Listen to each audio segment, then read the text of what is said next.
कल कन्नौज कार्यक्रम के बारे में विशेष रूप से चर्चा करना चाहता हूं। शायद खाते का कन्नौज क्षेत्र के जो साथी लोग जुड़े होंगे उनके मन में एक सवाल है बड़ा कि रामदेव भैया आप मंच को छोड़कर क्यों आ गए, और आप जैसे ही मंच को छोड़कर गए वहां से पब्लिक वहां से सारी क्यों निकल गई। तो ये सभी विषय पे मैं चर्चा करना चाहता हूं। पहली बात तो हमारे जितने भी खाते का कन्नौज क्षेत्र के जो युवा साथी जो जुड़े हैं, जो कन्नौज कार्यक्रम में गए थे, और वहां की जो कार्यक्रम में क्या हुआ है आप सब लोग बेहतर तरीके से जानते होंगे कि कोई भी सामाजिक मंच में राजनीतिक लोगों का अगर आप लोग स्वागत करेंगे, उनको माला पहराएंगे जो बीजेपी से जीत के गए हैं या कांग्रेस से जीत के गए हैं, तो मेरे हिसाब से ये सामाजिक मंच नहीं था। जो लोग वहां पे सामाजिक की बात बोल रहे थे तो ये गलत है कि सामाजिक मंच था। सामाजिक मंच में जो रात दिन जमीन पे रगड़ रगड़ कर जो हमारे युवा साथी मेहनत करते हैं, अगर ऐसे लोगों का अगर नाम आता है स्वागत के लिए अगर आता है तो उनका एक हौसला बुलंद होता है कि यार हम कहीं ना कहीं समाज के लिए सेवा करें। लेकिन जो दलाल आदिवासी लोग बीजेपी कांग्रेस की गुलामी करते हैं, अगर ऐसे लोगों का आप वहां पे मंच में बढ़ावा देगा तो आपका कार्यक्रम कहीं ना कहीं फेल होगा। और मेरा कार्यक्रम से निकलने का कारण और उद्देश्य यही था कि वहां पे जिस प्रकार से खुशीलाल राठौड़ और जो संतोष काकड़िया, ये जिस प्रकार से इन गुलाम लोगों को वहां पे मंच दिया गया।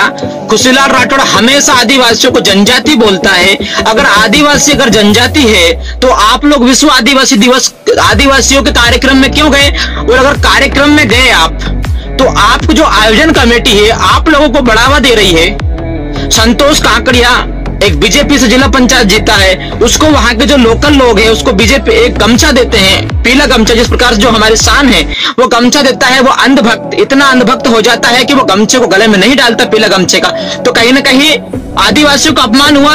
आज देश के अंदर राष्ट्रपति से लगा के प्रधानमंत्री, मुख्यमंत्री इस पीला गमछे का सम्मान करता है। ये किसी पार्टी का गमछा नहीं है, ये कहीं ना कहीं हमारी एक धरोहर है, हमारी एक पहचान। हम विश्व आदिवासी दिवस बना रहे हैं तो कहीं ना कहीं आदिवासियों को सम्मान करने के लिए हम इसका वो करते हैं, हमारी एक धरोहर है। लेकिन एक बीजेपी का व्यक्ति वहां पे भाषण देता है और उसके गले में बीजेपी का गमछा डाला हुआ होता है, वो पीला गमछा नहीं डालता है। तुम ऐसे व्यक्तियों को वहां पे मंच में सम्मान दे रहे हो और जो युवा साथी मेहनत कर रहे हैं आप उनको किसी प्रकार से एक व्यक्ति का नाम नहीं आता है। तो आज जो लोग कम से कम 50,000 लोग वहां पे कन्नौज कार्यक्रम पे गए थे, आखिर उनके मन पे क्या हुआ था? हमारे लोग इसलिए कार्यक्रम पे गए थे कि उनको किसी प्रकार से कोई विचार आए, वो किस प्रकार से अपने अधिकारों की लड़ाई लड़े। आखिर हमारा अधिकार कौन खा रहा है इस विषय पे चर्चा होनी चाहिए। लेकिन इन दलाल लोगों ने वहां पे 1.5 घंटे तक इन लोगों का स्वागत करके वहां पे आधे से ज्यादा पब्लिक को पकाने का काम किया।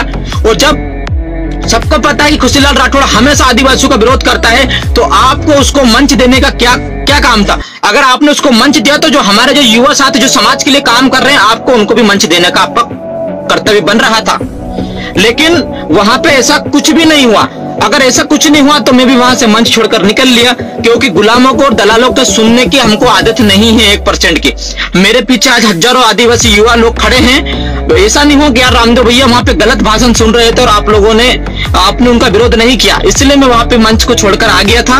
और मैंने किसी भी व्यक्ति को यह नहीं बोला था कि आप लोग मेरे साथ चलो, मैंने किसी भी साथी को यह नहीं बोला। लेकिन जिस प्रकार से वहां पे जो हमारी माता बहनें जो युवा साथी थे वो जिस प्रकार से मेरे पीछे वहां से निकल पड़े, कहीं ना कहीं उनको ये लगा होगा कहीं ना कहीं यहाँ पे राजनीतिक हो रहे हैं। और वास्तव में वहां पे राजनीति हो रहा था। आप सब लोग समझदार हो, अगर मैं गलत बोल रहा हूं तो युवा साथी यहाँ के जो खाते का कन्नौज क्षेत्र के जो कन्नौज में कार्यक्रम के लिए गए थे वो लोग मुझे बता दे। आप सब लोगों ने देखा वहां पे पूर्ण तरीके से राजनीति हो रही थी। जितने भी मंच में लोग बैठे थे, कोई कांग्रेस से था, कोई बीजेपी से था, जो समाज के लिए काम कर रहे हैं, वहां पे ठीक तरीके से 1-2 व्यक्ति थे, बाकी कोई भी व्यक्ति नहीं था।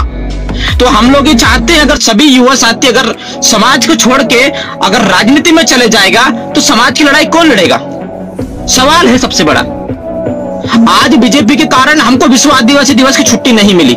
जिस मध्य प्रदेश के अंदर करोड़ों आदिवासी रहते हैं, 1.5 से 2 करोड़ आदिवासी रहते हैं, 47 आदिवासी रिजर्व सीट है और 6 हमारे सांसद है, 1 राज्यसभा सांसद है। इसके बावजूद भी अगर मध्य प्रदेश में आदिवासी दिवस की अगर छुट्टी नहीं मिलती है तो इन लोगों को चुल्लू भर पानी में डूब के मर जाना चाहिए। क्यों गुलामी कर रहे हैं आप लोग बीजेपी की?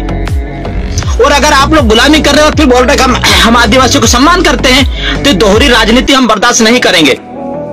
आज के जो युवा साथी है वो जागरूक हो गए हैं, और ये जो बीजेपी के जो गुलाम लोग, कभी आप जनजाति बोलते हैं, कभी आप वनवासी बोलते हो, तो फिर आप आदिवासियों के कार्यक्रम में क्यों जाते हो? और आयोजन समिति को भी ये चीज समझना चाहिए कि जो लोग आदिवासियों का विरोध करते हैं, कभी उनके अधिकारों की लड़ाई में नहीं आते हैं, तो आप लोगों ने ऐसे लोगों को मंच क्यों दिया? और अगर मंच दिया तो हम लोग इनकी बातें सुनने के लिए वहां पे नहीं गए थे, हम तो ये सुनने के लिए गए थे वहां पे कि हमारे अधिकारों के बारे में बात होगी, हमारे दुश्मन जो गलत हमारे साथ कर रहा है उसके उन लोगों के बारे में बात होगी, और हम विश्व आदिवासी दिवस क्यों मना रहे हैं इस विषय पे बात होनी चाहिए। जब तक हमारे अंदर सही विचार सब्सक्राइब करो पहले, हाँ जल्दी करो, मुझे पता है कि आप लोग नहीं करते, वीडियो देखते हो लेकिन सब्सक्राइब नहीं करते। लाल कलर का बटन नहीं से दबाओ, जल्दी दबाओ।